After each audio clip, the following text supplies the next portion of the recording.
talk for a minute. Wait for it, and we're live. Hey, all you crazy sci-fi and fantasy fans. It's time for your daily dose of shenanigans over here at the Blasters and Blaze podcast. Just a couple of nerdy veterans, a Stabby chaos coordinator, and one chief shenanigator who's probably knitting, geeking out over our science fiction. I'm crocheting. You knit with two sticks, you crochet with a hook. I thought that was the same thing. No, it's not the same thing. That's not necessarily true. You can knit the ancient Swedish nailbinden with one stick. That's true. All kinds of crazy you do have long hooks that you kind of get a knit kind of thing off of it. But in this case, I am crocheting down under the screen because there's weddings coming up. But anyway, go back to your intro or you're going to lose your place. So we're geeking out over our science fiction passions and fantastical fantasies, a place where magic is king, the sky is the limit, and space is the place. We are the podcast that puts the fun in dysfunction. So without further ado, we're going to let our guest, Miss Mercedes, Misty Lackey, introduce yourself to our listeners, viewers at home. Hi. I'm going to do the Lilu, who are the same introduction that what's his name? Dallas Corbin. Dallas Corbin does. Hi. Next, you got to fit multipass in there at some point. Multipass. That is such an awesome movie. I always hoped we'd get a sequel for that one. That would have been fun. I can't see how they could do a sequel. Right, where do you go from there? It's pretty much done. You can only save the universe once. But did he completely destroy it or just push it back? It was up in the air. No, he destroyed it. They saved the universe. They got there happily ever after. Yeah. Some things are a standalone, and some things are a series. And I think that one's a standalone. And I'm very happy with where it ends. And I'm afraid if they tried to stretch it out into something else, it would be they'd bad. lose the charm. It would be bad. No, it is what it is, and that's it. That's all you get. Okay. That's fair. So normally we have a little bit of a lag time, dear listener, as you know, before when we record and when we publish. But this one had to be rescheduled once or twice because life happens.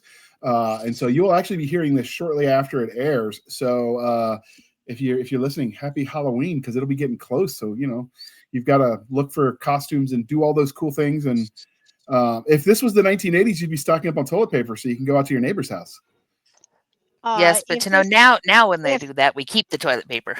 If this were 2020, you'd be stocking up on toilet paper and not letting anyone have it. This is true. All right. I did that. Actually, I found it was not the best toilet paper in the world because it's made for RVs. But when you could not get toilet paper at any price anywhere, I thought, who is not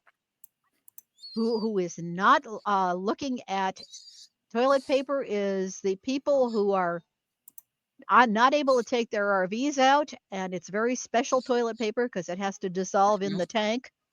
And so I went to an RV supplier and I got a humongous box of. Okay, it's like the shitty toilet paper you got in the college restrooms at your university. It wasn't the best, but it was toilet paper, which is more than anyone else had. Does the job. That is true. That is when you realize the 2020 was when you realize what things nobody ever bought, because when the shelves were empty of everything else, you could count on there being that vegan cheese nobody was buying. Oh God, yes, no, there was a reason why no one would buy it. Yeah, and that wasn't all the fake meat stuff that nobody was buying. Although the fake meat was pretty good. Yeah, it's not bad if you cooked it right. Okay, that's fair.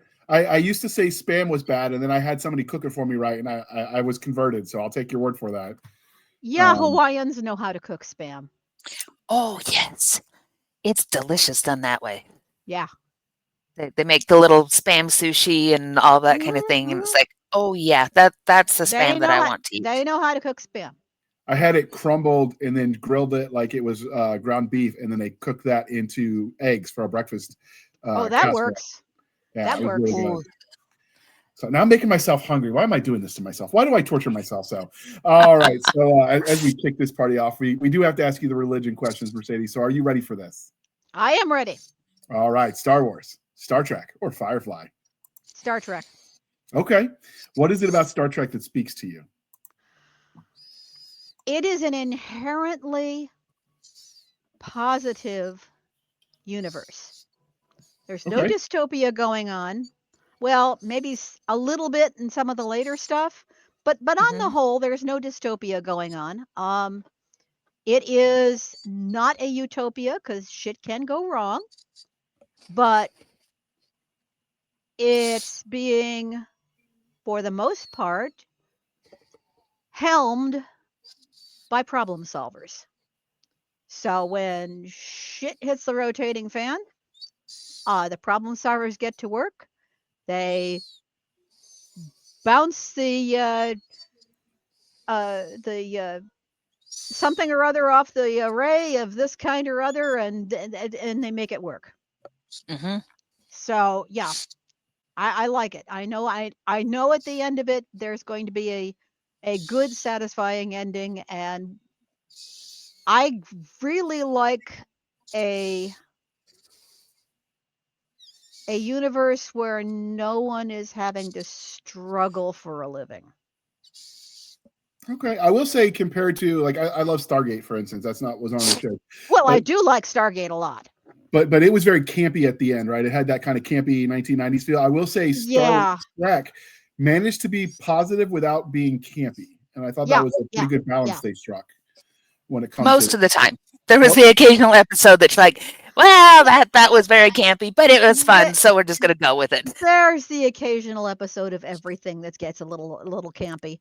So often those are what they call a bottle episode.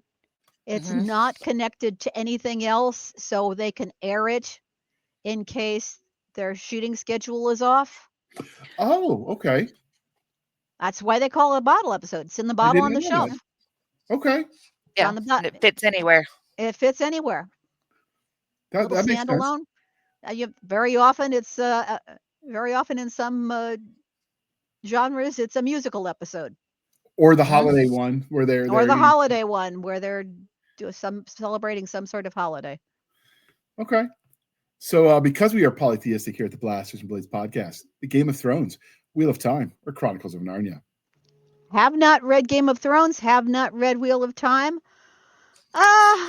I am very, very fond of Chronicles of Narnia. In no small part because I came to it as a adolescent, not a child, but it's sort of hit all the fantasy notes for me. So I suppose I prefer it because I haven't read the other two. It's a perfectly acceptable answer. Yes, but then we have to know which order you believe is the right one. Does it start with The Lion, the Witch, and the Wardrobe, or does it start with The Magician's Nephew? I like how the author wrote them because I do go back and forth in series myself. So I like to read things, and I like to read them in the order that they were written. Okay, so what is your favorite zoo animal? Well, obviously birds. I was going to ask. Yeah. So can you tell us about the bird you talked about in the pre-show, but now that we're recording? Okay, so give me a kiss, give me a kiss, give me a kiss. Come on, I know there's a microphone in the way. Give me a kiss. No. All right, fine, be that way. This is Elsie Bird Woolheim. She was a present from Betsy and Elsie Woolheim of Daw Books. And she is a Congo African gray. These are the really intelligent one. Well, they're all intelligent, but these are the ones that are noted for talking. Elsie doesn't think she needs to talk anymore because we got a much more talkative African gray as a rescue bird. So but the reason she's called Elsie Bird Woolheim is obviously because the Woolheims gave her to me. There are two kinds of African grays. There is the Congo African gray, which she is, and there's the Timna African gray, which is a little smaller and has a darker tail. As you can see, she's got a very bright red tail. And Congo African grays are what are in my Elemental Masters series. that is Nan and Sarah, and later in the series, Sherlock Holmes. Nice. So have you always been interested in birds? Is that something that's just always fascinated you? I'm going to say kind of. I was very much more of a cat person. I got more interested in birds when I took an ethology course from Eric Klinghammer at Purdue. He was a pupil of Konrad Lorenz, so I'm less than 6 degrees of separation from Konrad Lorenz.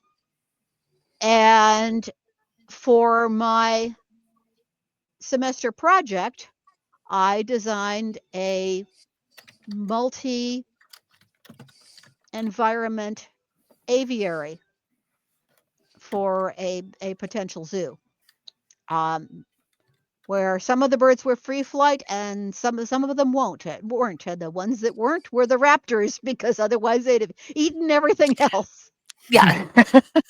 So were you an engineer by training then?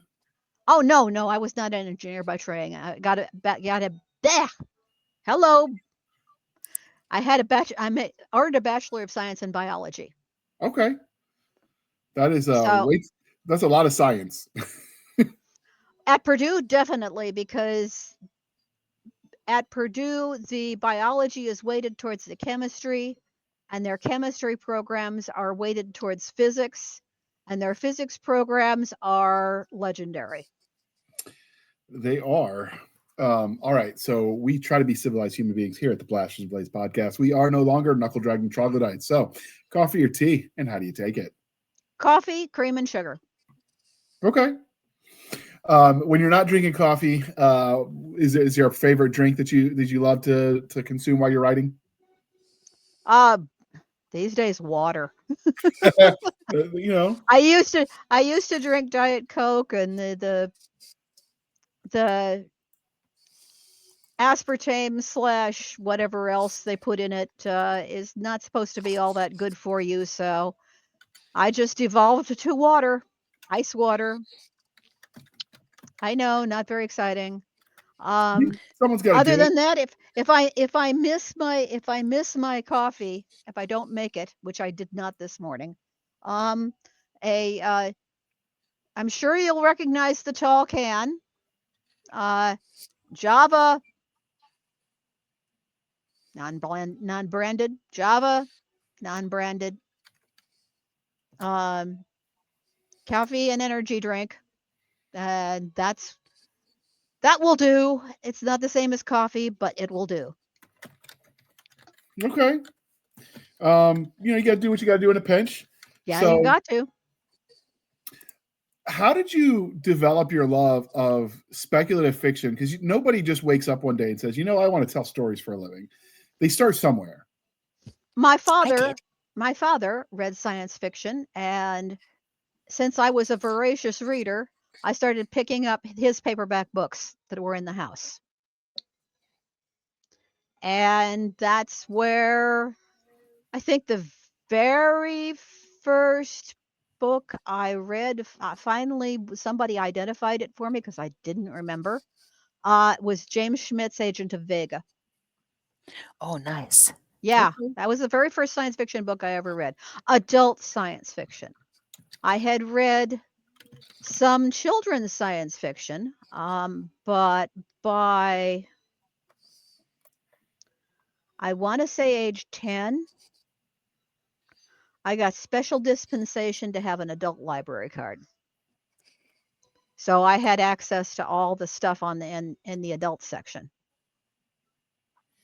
Okay. And that's when I started reading science fiction, and there was not nearly enough of it in there.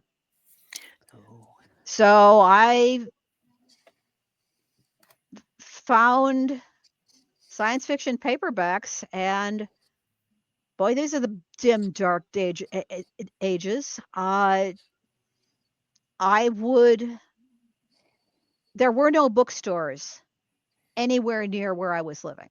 We had to go into Chicago to go to Crocs and Brentano's, which we did twice a year. My optometrist was in Chicago, So we'd go to the optometrist and we'd go to the dentist and then we'd go to the bookstore. But Oh, perfect. that was not nearly enough. That was not nearly enough. So I saved my allowance, and when I wasn't buying Beatle records, I was buying paperbacks, usually DAW, because DAW are no, usually did DAW have their own? No, DAW did not have their own line then. That was Ace. Ace. Usually Ace, because Ace had the nice list in the back and how much they were and where you could write to order them. So I was buying Ace. I cleaned out all the Ace doubles, Mhm. and then went to single novel sizes and began cleaning out the Andre Norton. Which is a lovely, lovely thing to clean out. Andre Norton is amazing. Oh gosh, yes. So did any of the like Scholastic book fairs, was that a thing when you were younger? Not a book fair. Once a year, Scholastic would come into the classroom. The teacher would distribute an order sheet, and you could order off that. There was never more than a couple of science fiction books in there, and I'd order those, but that was not nearly enough. So I just checked because I wasn't sure when they started. Just dear listener, if you're curious, so Scholastic had the same order sheets that you would see at the book fairs were around before they would bring the books with them and then they would mail it. But the actual proper book fairs started in 81. Yeah. 1981, but Scholastic Corporation has been around since 1920. Yeah. Yep. Okay.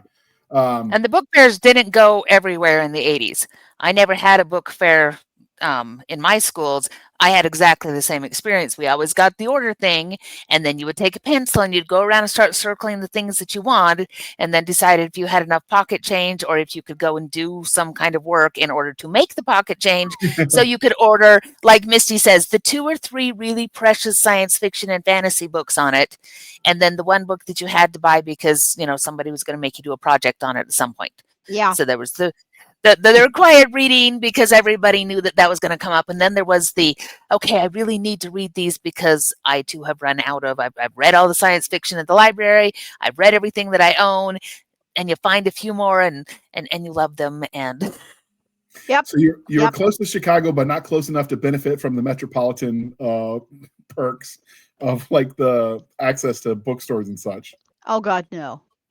It was, we were in a little suburb called Highland, Indiana. Okay. And it was, I guess with the traffic, it was probably an hour and a half drive. Okay. It was not close enough that you could just pop over there. And back then you just didn't drive more than 15 minutes. In some small towns, it's even now the interlibrary alone doesn't always, the roads don't always go that far for some of these smaller towns. Yeah. So, okay. So when you got to college and you had the wider library access, was that a culture shock for you to see all the books that weren't normally available? Oh no, I knew there were bigger libraries. I knew there were much bigger libraries. It was absolutely glorious to have that available, but then I was in college and I was cramming every single course I could into each semester. So I didn't have as much time to read as I had when I was in high school. That's fair. Yeah.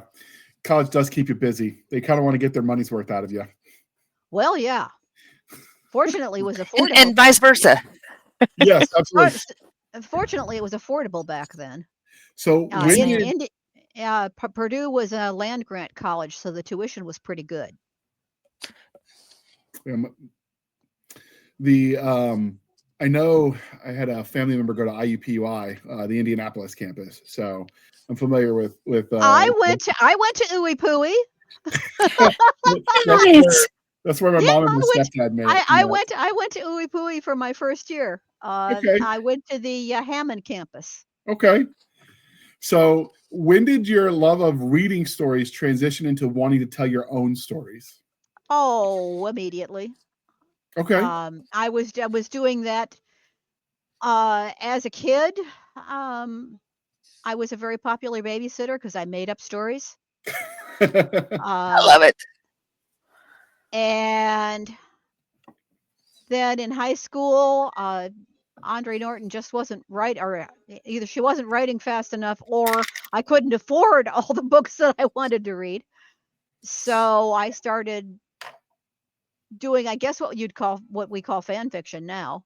I didn't know what it Mhm. was called back then. I was just doing stories in Andre's universe, but with my characters. And got to college, actually took an elective honors course in writing science fiction and fantasy, which was a one-on-one with one of the English professors, which was really nifty. Cool. Wow. And then once I graduated, I was still writing fan fiction. I knew what it was then because I'd discovered fanzines. So I was writing fan fiction, and at one point I read a book which shall remain nameless, but was extremely popular in the late 70s, early 80s. And I was so enraged that I said, well, if they can get published, I can get published. Okay. I love it. Now the first thing I started, I quickly realized I did not have the tools to really do the story justice. That eventually became the Elven Bane. The next one I started was literally the first Arrows book, and by that time, I was doing a lot of fan fiction. I was doing a lot of filking, and that's where I met CJ Cherry, and she became my mentor on that. So that was definitely way early 80s. JR, do you know what filking is? Is that when they do the singing at the conventions? Yes. Yes. Okay. The Yes, it's singing, but we're singing about the books that we love. Yeah. And Yeah, so that's we're singing about science fiction and fantasy books and singing Band from Argo until we all fall down because that's a thing that you do. And so, yes, that's what filking is. And it's amazing. And I've sung filking songs about Misty's books. And so it always makes me smile that she was into filking too, because I'm like, I know your songs. I sang them Oh, well, way, way into the night. what was hilarious is that's how I met CJ. I was a big name Oh, filker. I was a big name filker, and she was just trying to get started in filking. So I was amazing. the kind of pro in that part of the relationship, and she was the amateur Coming in. in that just coming in that, and that's how Awesome. I met her, and that's how we became friends, and that's how she ended up volunteering to mentor me, which was pretty cool and so. very kind and very, very kind of her. Some of the people, Jana, that did the filking when the COVID lockdown happened, they started recording it for the internet. That's how I became aware of it. Okay. And that's how you get singers like Mikey Mason's "Too Fat to Troop" when you talk about Star Wars. So, Yes. But it's lots older than the internet. It's a whole bunch of us gathered around with guitars and ukuleles it, and all it, sorts of things, sitting in dark rooms until all hours of the night and drinking things that even on BYU campus we were still drinking toxic punch and odd things and singing songs about time. it goes way back. It goes way Yes, ma'am. back to people like Paul Anderson. really? Who, Okay. yeah, Paul was a filker. Um, an awful lot of science fiction prose from back in the 70s were filker, and 60s. Almost back to the 50s were filkers. Okay, I might have to make that a panel topic, Jana, for the future, and we can trace the Oh, lineage. that's If we fun. can find that out. That might be fun. You should get Juanita Colson on that one because she Oh, goes way, way back, and she knows all the original Filkers. Or that would be those. fun. Yeah, you should get Juanita on. All right, I make a note of that. I will look her up, and we'll see if we can make that No, happen for next season. Juanita, as Okay. With the J. as in the Spanish, Juanita. All right, I gotcha. Okay, so that's how you got started. When you were getting started, were you already involved in the convention community because of the filking before you started writing professionally?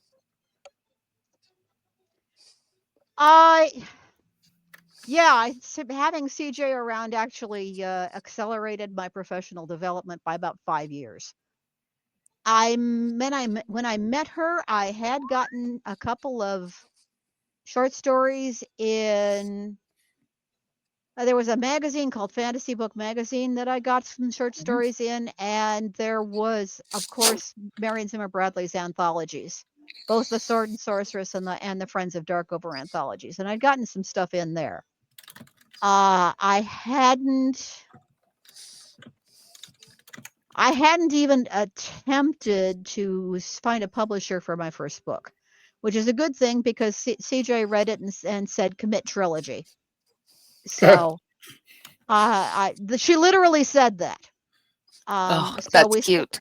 we split it into 3 and found she said she would write me a letter of introduction to her publisher at DAW, obviously. Mm-hmm. And I said, thank you very much. Let's do that. And that's how I sold the first book of the Arrows trilogy, but the contract was for all 3. So I spent a lot of money on FedEx going back and forth with CJ when I wasn't spending weekends out there. Okay. So revising and writing and revising and writing and revising and writing and getting about 5 hours of sleep a night. Because I had a full-time job then, of course. So when there's the running joke about a Bane trilogy where 3 books becomes more, does that happen at other publishers where it's become a little bit of a joke for them as well? That was when series became a thing. Yeah. So publishers had discovered that people really like to read books that are in the same universe. Mm-hmm. Often a lot of them. So that was definitely when a series became very popular, and that's why. Okay. Marion had, of course, the Friends of the Darkover series. CJ had. She had a couple of series out then. Nothing as long as the Union series, but she had a couple of trilogies. And was the Pride of Shenarb, that was 81?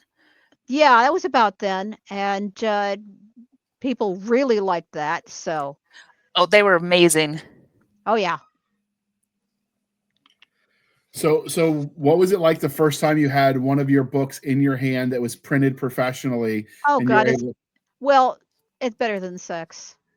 Because you can have it, because you can do it in public with a lot more people. It's true. Because I imagine, it sounds like you had a supportive family that was encouraging your love of the art. So I imagine being able to show them the fruits of that labor. Oh, they thought it was wonderful. My parents were my biggest fans. Honest to God, just amazing. And my husband at the time, Tony Lackey, was okay with it.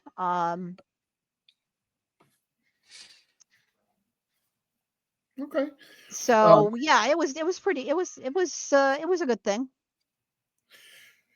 Does it get old for you? I mean, you're over 150 books out now. I think I stopped counting at 150 at least. Okay. Yeah, it's if you count the anthologies, it's well over 150. I think actual novels alone or in collaboration, it's about 146. That's still a lot. Yeah, That's a lot. 140 something. Well, Jane Yolen's ahead of me by a lot. She must be up to about 200 by now. I have faith in you. You can catch her. But well, Jane also writes children books, so they're a lot shorter.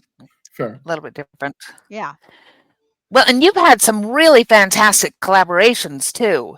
Oh God, I got to work with Andre Norton, which was my dream. Never thought that would happen. Anne McCaffrey, Eric Flint and Dave Freer were lots of fun to work with. Yeah, I've had some good ones. Very enjoyable ones. You write with one of my favorite female narrators. Oh, Veronica? Yeah. Oh, she is so awesome. She is so awesome. Yeah, we're doing a brain ship book. Yeah, she told me. Oh, fantastic! Too, so. Basically, the estate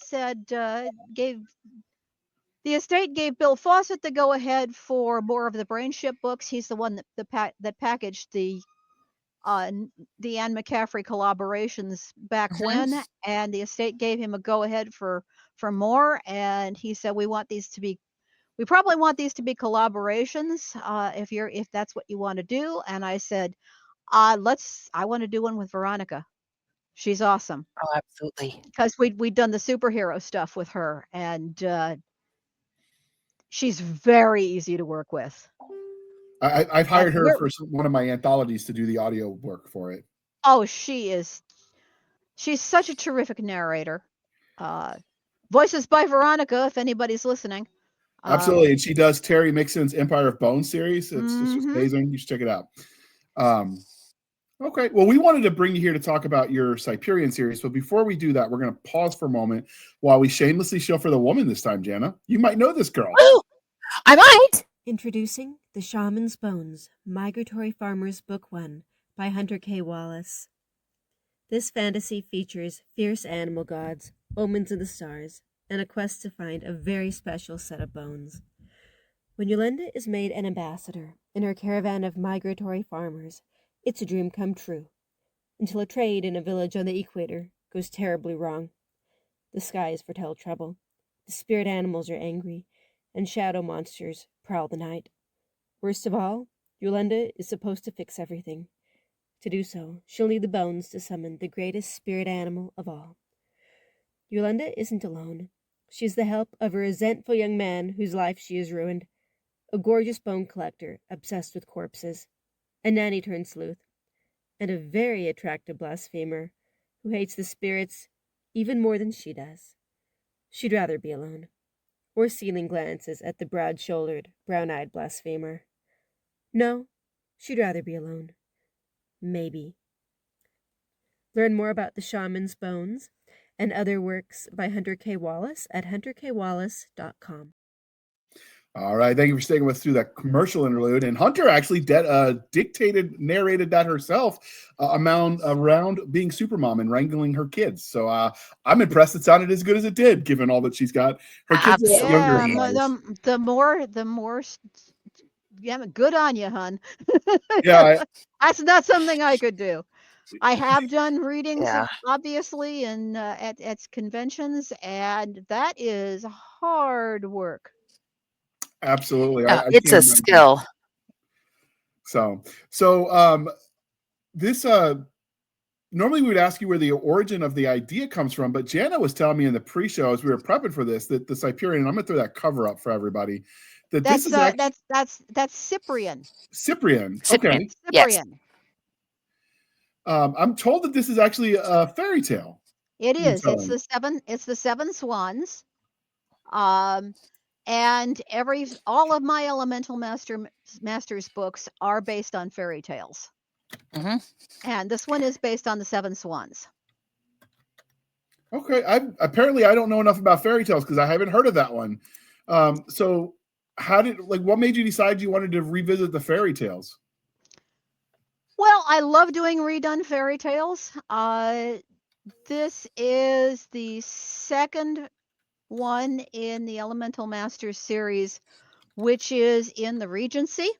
Mhm. The others have been in the Edwardian period, including I had,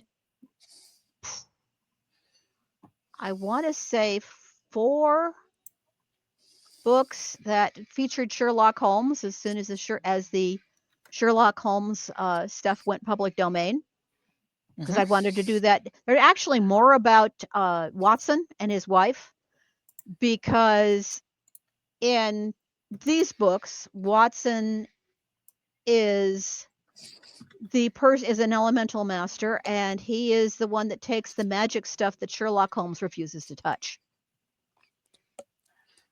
Because So, Holmes would absolutely do that. oh yeah, That Holmes would be his thing. Holmes kind of believes in psychic phenomenon, because that was a thing in the Edwardian period, where they considered that to be scientific, but that magic stuff is not something that he wants to mess with. Um, but this is in the Regency, and it's on so many books, so many fairy tales featured the Wicked Stepmother, and this is another Wicked Stepmother one. The Seven Swans is uh, a wicked stepmother who marries into a family that she already gets 8 stepchildren. 7 are boys and 1 is a girl, and for reasons, she turns the 7 boys into swans, and the girl is left to figure out a way to turn them back into humans. Mhm. So in my version, the wicked stepmother, as you can see her right there, is a water master. She is a Cyprian, which is an extremely expensive courtesan, who decided she was going to get herself married into a nice, rich family while she was still young and attractive. Moved from London to Bath, seduced this guy with magic and got him to marry her. And then her reasons for getting rid of the 7 boys was she was unaware that the estate was entailed. That means it goes to the first male heir, Mhm. and thought she was going to inherit herself a nice fancy estate. Wrong.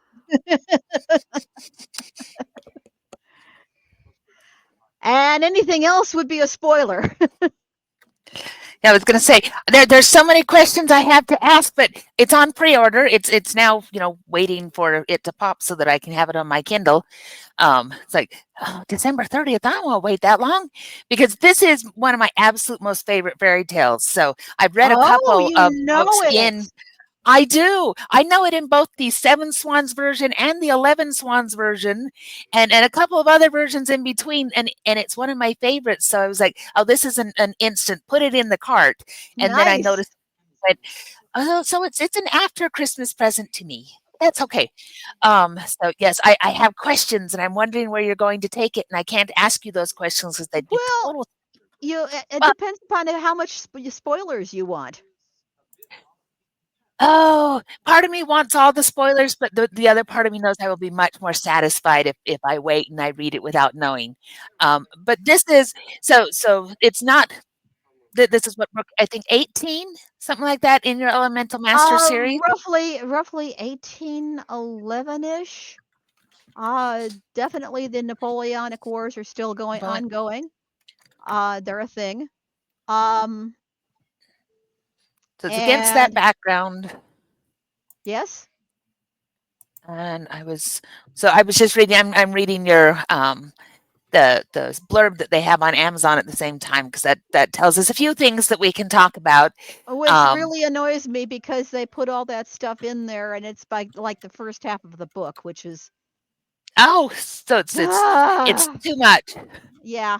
Anyway, so but go But ahead. I we mean, do get Amazon. the transforming into swans and running away. So the really important part, as I sit here and crochet, is is needle arts going to come back into it before the end? Oh, absolutely, because she has to. Yay! She has to. The big thing in the fairy tale is she has to make shirts Shirts out of nettle. out of nettles. And to my amazement, when I when I did the research on it, yes, you can make yarn out of nettles. Yes, it sucks, It's but you can. it's not the easiest thing, but you can treat it just like flax. So yes, Interesting. that definitely is a thing. And she decides that weaving and knitting are probably both too going to take too long, so she does crochet. Oh, And even oh yeah, better. See? and netting would be netting the yarn was going to yarn made of nettles has a tendency to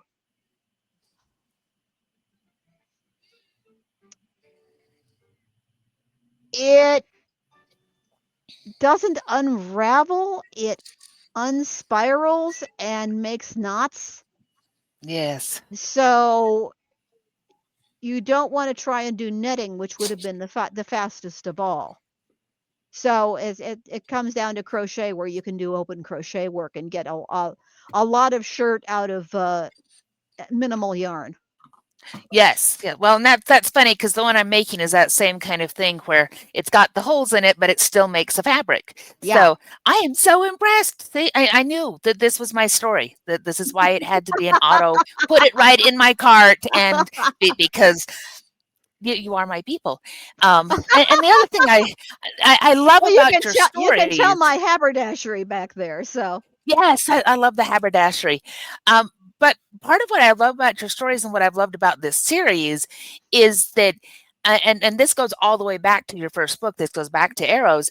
Is that your women never wait to be rescued, and it's not no, that the men are not awesome, but they don't wait to be rescued. I mean, there's even fights on the astral plane because she's asleep, and so you got to go fight somewhere.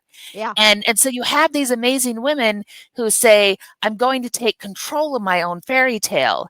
And that is part of what I find really fascinating about this. Part of it is bringing it into the Edwardian and the Regency era, but also how you manage to keep doing that. And you've done it with all your series, because Talia is that way, and Catherine, and all of these other fantastic female characters who say, well, I'm going to take charge of rescuing myself, and the men better keep up with us. And then you have amazing men who do. yeah. So I look forward to seeing, kind of where that goes as she is both rescuing herself and finding the people that work around and with her.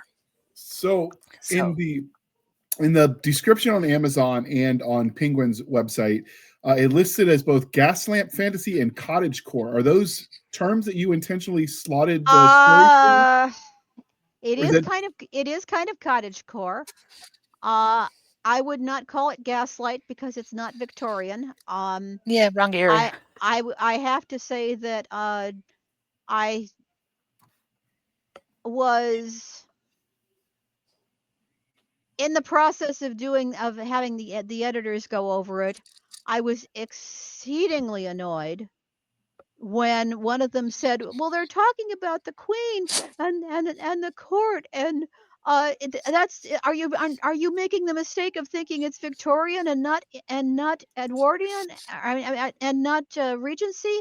And I had to school the editor about how during the Regency the prince was discouraged from doing anything, and when girls came out, they came out at the queen's court. because the prince could not have been bothered. He was too busy building his own particular terrible taste buildings. Boy, what does that sound like? And and screwing women.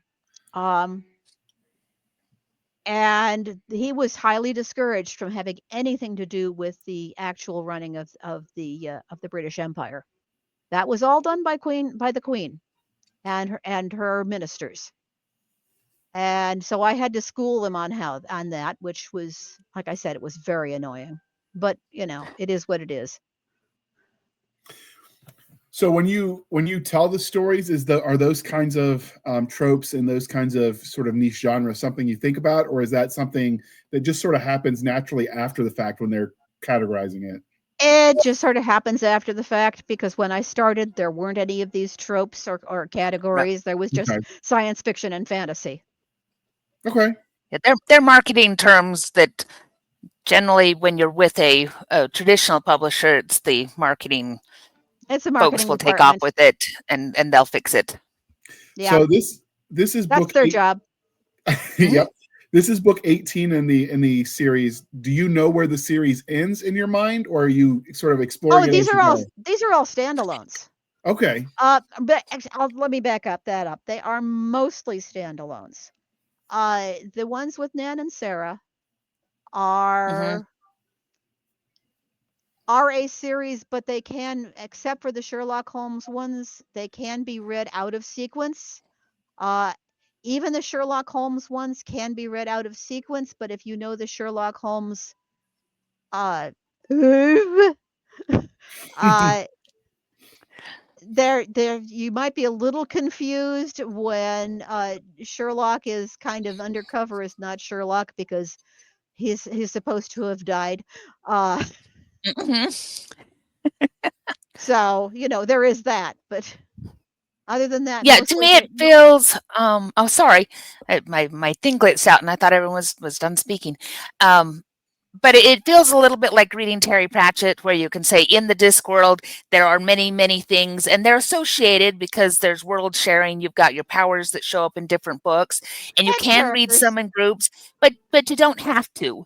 Yeah. And that's, I actually really like that, especially for a longer series, because I'm getting older and my brain doesn't always track all the way through 27 books worth of the same threads. So I love this, that I can kind of I can dip in and out of it and pick favorite fairy tales and favorite things that I want to do. And like I say, you don't get terribly lost, though I do agree reading the Sherlock Holmes together, reading some of those together does make it adds something. Right. And the Valdemar series is the same way. They're mostly in trilogies. There's a couple of standalones. There's the Foundation of the Herald's Collegium books, and then there's the Meg's when he's an adult and has kids books. There, those are the Herald Spies, or the Family Spies. There's the Herald Spies, and then there's the Family Spies. So those can be read in out of sequence, insofar as the kids are each standalone. The only continuity is that they're Meg's kids. But yeah, for the most part, the Valdemars are in short chunks, 3 or maybe 4 books. So you don't have to read them in a particular sequence either. Some people do insist on it, and some people don't. And it's fine. Whatever floats your boat. Are there any fairy tales that you haven't written about that you would love to tackle at some point in the future? Now it's the point of I have to go look at my version series of colored fairy books to find something I haven't done. Fair. The colored fairies, that's great. Yeah, I'm doing Cinderella again for the book after the Cyprian. What the hell did I call it? I haven't figured out a title for it, but yeah, the book after the Cyprian is going to be another Regency, and it's going to be Cinderella again. But Cinderella is kind of eternal. Mhm. So, have you tackled any of like the mythology stuff, like the Greek and Roman myths? And I'm sure other nations have equally compelling stories that I'm forgetting. I actually did in another fairy tale series, which I did for Harlequin Luna, the Okay, fairy godmother books. Yes. Those were good okay. too. That Harlequin Did Luna was the kids line for Harlequin, right? No, Harlequin Luna was the romantasy line for Harlequin Luna. Okay. For Harlequin, I mean. They decided there was enough of a crossover that they were going to start a big romantasy line. And so I did the fairy godmothers, the 1200 kingdoms, figuring Yes, that because if they did well and we went to 1200 books, that would be okay. Yeah. absolutely. Job security, if Well, and nothing else. because Job security. romantasy was a strong thing well before the resurgence that it's had now.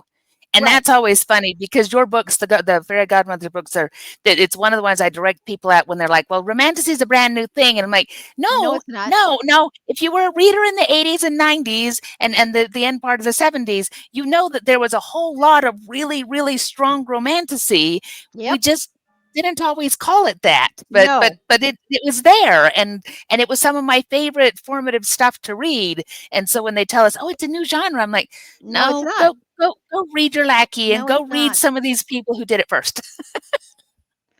Yeah, I did the Greeks and the Romans. I did the Russians. Mhm. And I did some basic. I did Saint George and the Dragon. Oh, nice. Yeah, except George is a girl. I'm okay with that. I actually think sometimes, like, I don't like when people change character demographics just to check boxes, but when you do it in a way that it makes the story more compelling, I find it fascinating. I don't know if you're a fan of Battlestar Galactica. The original, yes. I never had time to watch the remake. I loved that they made Starbuck a woman in the remake because it actually made the character's relationship with the family more dynamic with the Yes, it did. backstory they tied to it. I think Mm-hmm. I always use that as an example of how it's done right, where you change it in a way that adds to the plot and doesn't just check a box. Yeah.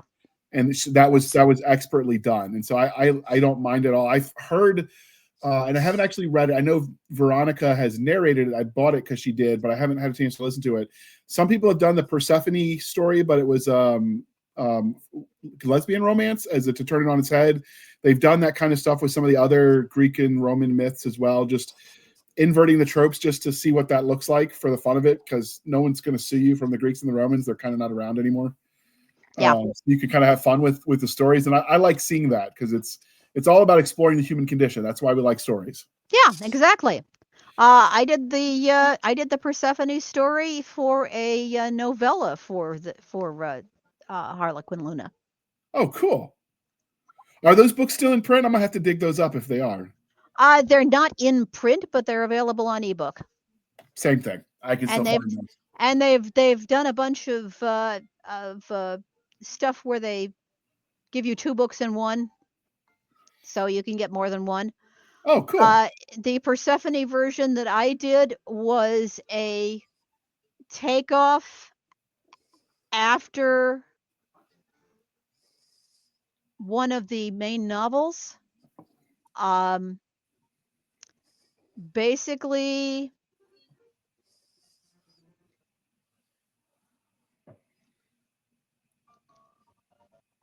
it's the situation is where we've got an established duo from the Sleeping Beauty one. Okay. The Sleeping Beauty Nice. one, the Sleeping Beauty one was kind of inspired by the Dame. What was it? Dame, not Dame Edith Evans.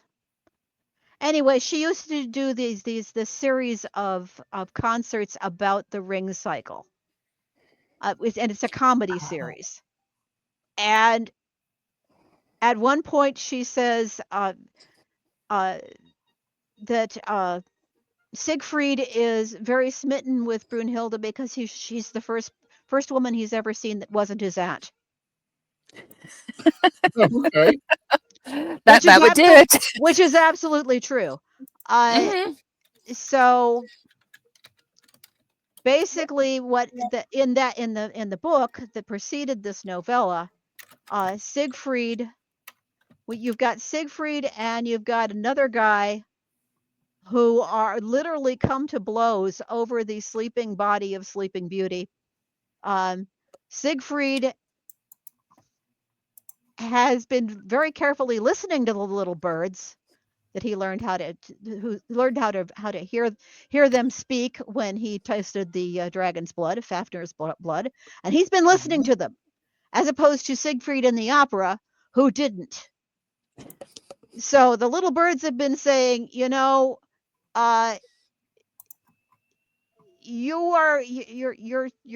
if you take this fated woman as your wife, you will die horribly. And he's been listening. So in spite of the fact that the fates keep planting this sleeping woman in front of him unexpectedly, he's been looking for a different sleeping woman to wake up and have a happily ever after. Thank you very much. I would like to die of old age. And when he and the not so charming Prince Charming both come across her at the same time, they have a fight over her. Well, the not so charming Prince Charming became a very nice guy, and he got an entirely different lady. He got Brunhilde, who also got a happy ending.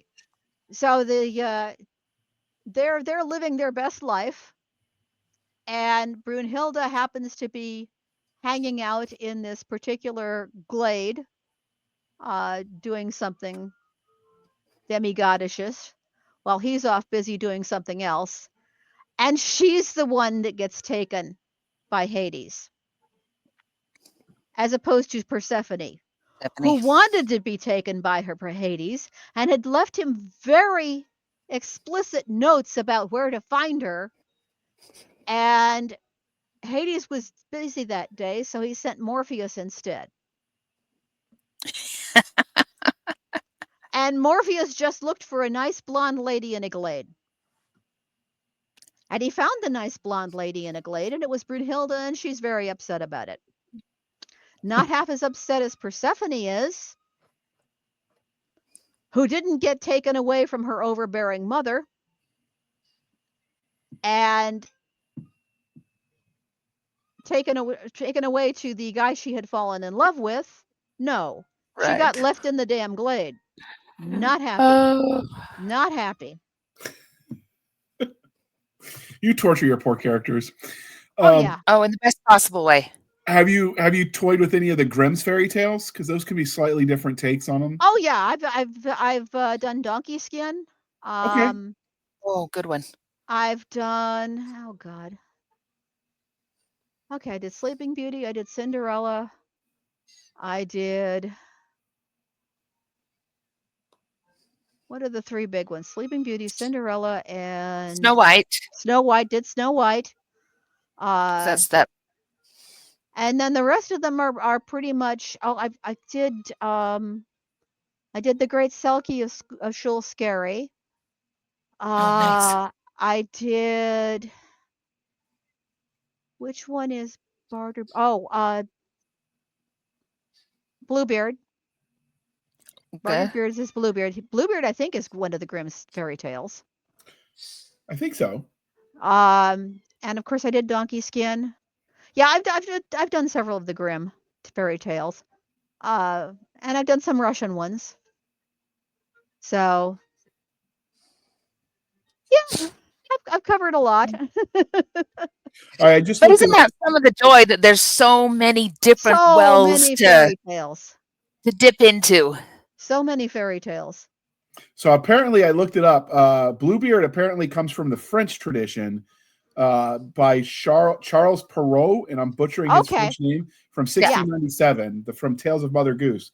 It sounded like one of the ones. I think they've probably got something similar because there is a lot of overlap. Yeah. There's probably a similar one in the Grimm's fairy tales because they stole from each other liberally. Oh gosh, yes. They were inspired, we'll say. That sounds a lot nicer. Yeah. All right, so I know we probably. I've had several fairy tales in a single book. Like there's at least one where I've got Hansel and Gretel and the troll, the Billy Goat's Good Gruff. stuff. Yeah, and that's in there with Hansel and Gretel. And oh gosh, let's see. I've done Rapunzel. I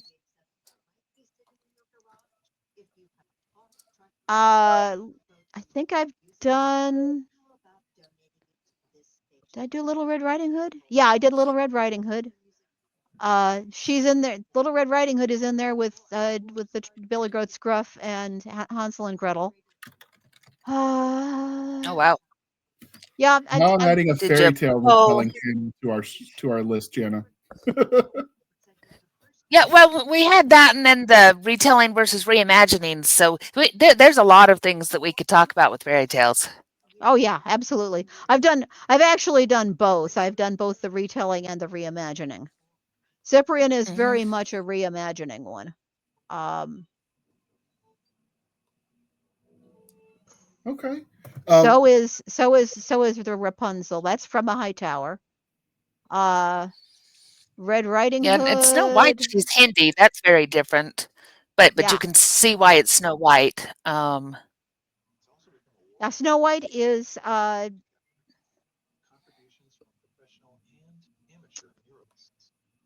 oh boy, blanking on the title.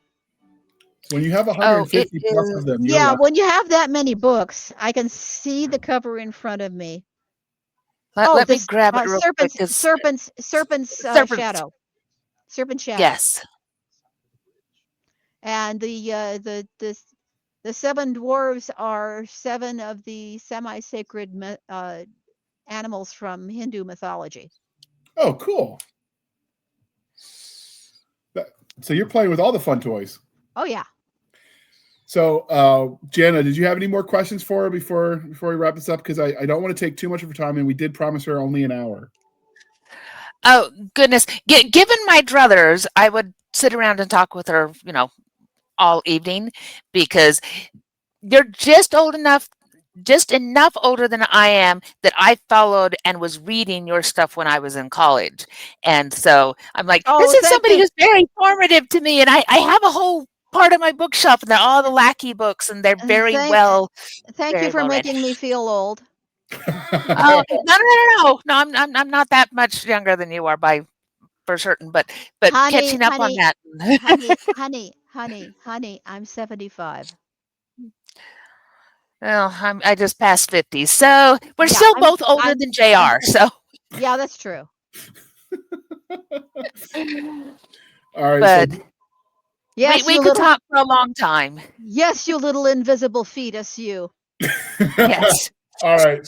So I tell him all the time he's a whippersnapper because he's just young enough that I can get away with it. That's just because my mom likes you better than me, and it's not fair. That's this true. Is part, dear listener, where I remind you to please be kind and speak your mind on the reviewing platforms. Your reviews help the right readers find the right books. It really does make a difference. So do your part. And with that, Mercedes, how might listeners and viewers find you on the Wild Wilder interwebs? And as usual, I will link all of that in the show notes. I have my own website. It's terrible. It's being rewritten even as we speak for the third time. But it does have all the books, and they are broken down by series and then the trilogies or whatever within the series. So you can figure out which ones you might want to read by checking out the various series and then following the breadcrumbs. So that part isn't terrible, but the rest of it is terrible. And that's another fairy tale reference, following the breadcrumbs. Yes. Yes, it is. Uh, my most prominent series is Valdemar. It's the one I've got the most books in. It's kind of classic fantasy, although the three Griffin books are probably what I would term epic. Um, I've got some I've got some other things on the side.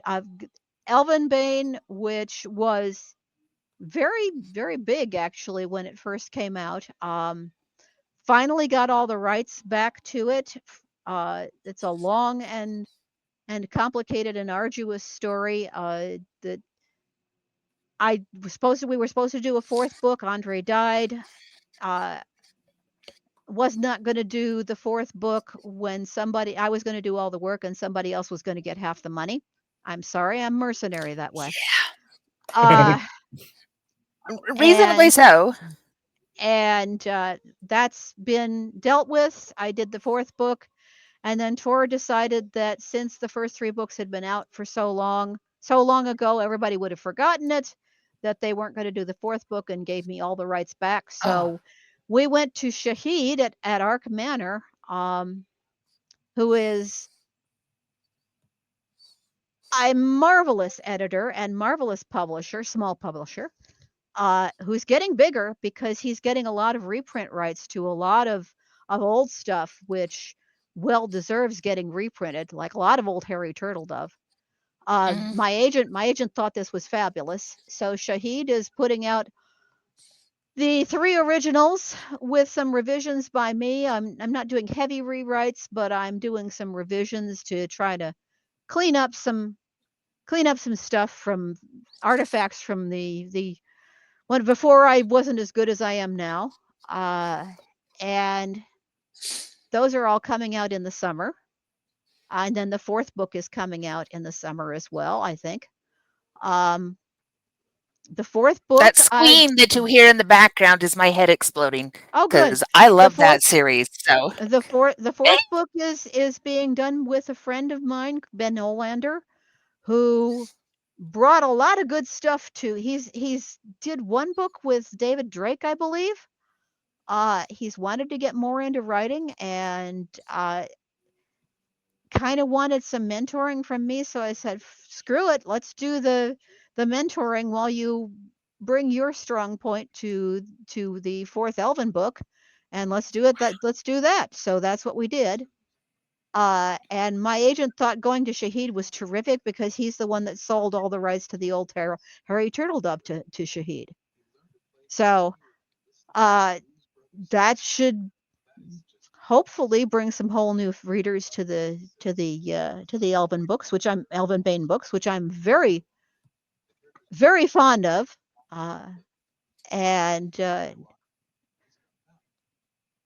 so we'll see. I hope people like them the way they like as much as they liked them back in the day. I've got some Bane books that are urban fantasy. We've got those the are Brain the Ship. Diana Trigard. There's a Diana Trigard that are also urban fantasy. They're from Tor. But all that stuff is on my website, and you can we've got little succinct what's the series about, and then it branches off to the three books and little synopsises on or however many books, and little synopsises on each, so you can have a look and see if that's something that floats your boat. And for those of you that have been burnt by some of the re-uploads of older books, I will say Ark Manor is known for they don't actually scan the old paperbacks in like some, so you end up sometimes missing whole chapters. They actually turn it into a digital file and then they proof it before they upload it. So you're not going to get like you have with some of these books out there, because I've been burned by one of my favorite Team Yankee Harold Coyle book where it was missing chapter 13. Because whoever scanned it didn't do a good job. Oh, Christ. No, Shahid is doing a great job. Shahid is a very thorough, very, very thorough. And one of the things that he wants me to work on in the revision is because they did do the scanning and the editor might not have been able to figure out what was going on with a particular word that didn't scan right. So that's one of the things I'm supposed to be going through and spotting. So that's going on. And yeah, I mean, Arc Manor is terrific. He's We definitely did got a we did reputation already for that. we did we did we did an event. The way that I ran into him in the first place was Mike Resnick was kind of one of his co-editors, and he was doing a series called Phoenix Picks, where a prominent writer would do a short story and their protege would do a short story in the same universe, and they'd be packaged together. We didn't quite do that. Cody Martin and I, Cody's from the superhero stuff with Bane.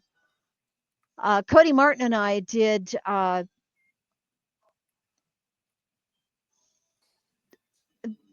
novellas that we both worked on at the same time, and based on what I had been pitched to me for an anthology, and I thought, man, that is the stupidest premise in the world.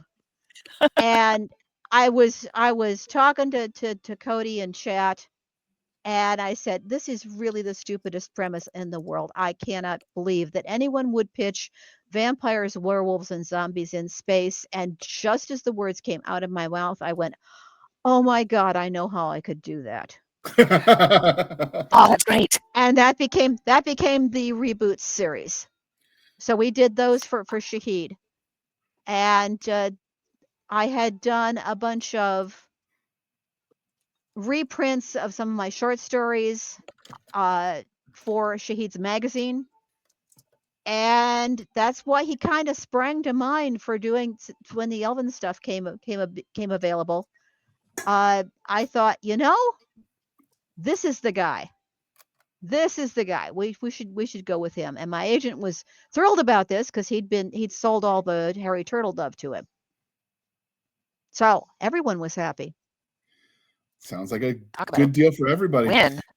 Jana, I will one day add you to our podcast link tree, but that day is not today. So can you tell listeners and viewers how they might find you on the Wild interwebs? Oh, as always, you can find me over at opalkingdompress.com. Myself and my other multiple personalities hang out there. If you want more links, you can go to linktree, linktr.ee/opalkingdompress, or you can find me on Amazon. I have said this before. I am the loser at hide and go seek on the internet because I want people able to find me and to then be able to find my books. So under Jana S Brown or Jenna Ray or other names that we don't talk about on this podcast, you can find me all over in all the usual places, Amazon, Facebook, etc. You're writing porn. No, but I am writing romance. Oh, okay. I write very squishy. No, not me. God but damn I do write romance God, and. God damn it, girl! Don't you know that porn is where it's at? That's what I've heard. That is what I've heard. But I do write squishy romances. You can find us on our link tree at linktr.ee linktree/Blasters and Blades podcast. Again, linktree/Blasters and Blades podcast, where we link to all the things: the BitChute, the Rumble, the YouTube, the TikTok, the Twitter. We've got our Spotify, our Discord, our Blasters and Blades Facebook group and Facebook page. You can email us at blastersandbladespodcast@gmail.com. Again, blastersandbladespodcast@gmail.com. For professional purposes only, people. Save the shenanigans from Adam Stabby Stab over there on the Instagram, Twitter, and the email. You can support the show by going to buymeacoffee.com/author J.R. Handley. Again, buymeacoffee.com/author J.R. Handley. Be sure to put in the comment section that it's for the podcast. And I promise I will keep my co-hosts duly caffeinated. They will drink that coffee brand coffee, tea, and hot chocolate until it pours out of their pores and we float away on caffeinated rivers of goodness. And with that, you can get some of that coffee brand coffee by using the link in the show notes. Discount code podcast grunts. You get 10% off. We get a little bit of a kickback, and it's a win-win, people. And with that, I would like to thank you for spending some of your precious time with us. For my crazy co-host, I am J.R. Handley, and this was the Blasters and Blades podcast. We'll be back next week at the same time, where we'll indulge our love of nerd culture, cheesy jokes, and all things that go boom. Thank you for coming on, Mercedes. This was a lot of fun. Well, thank you. I had a great time. And we appreciate you, Carrot, coming on. Fantastic. Elsie wasn't as pleased because she would rather be on my shoulder, and she doesn't fit because I've got this chair in the way. That's it. See, she's trying real hard. Well, she was a very lovely guest. She was She's a also very trying lovely real guest. hard to get up there. Yeah, Elsie, Rich- don't show them your ass.